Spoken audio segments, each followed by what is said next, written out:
বাংলাদেশের জুলাই গণঅভ্যুত্থান এবং পরবর্তী সরকার পরিবর্তনে যুক্তরাষ্ট্রের হাত নেই।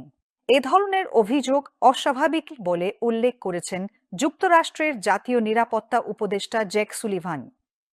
শুক্রবার 10 জানুয়ারি হোয়াইট হাউসের রুজভেল্ট রুমে একদল সাংবাদিকের সঙ্গে কথা বলতে গিয়ে এমন মন্তব্য করেন তিনি।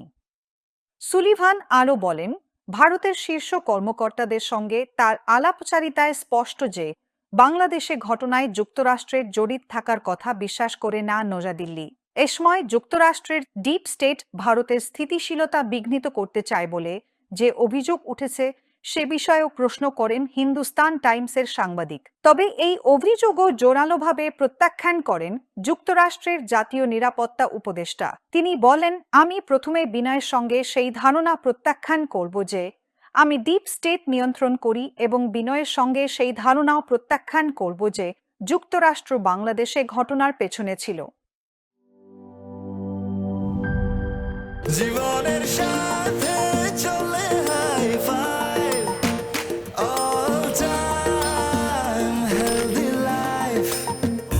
নিশ্চিন্তে খান স্বাস্থ্যকর অল টাইম পান। All time healthy life.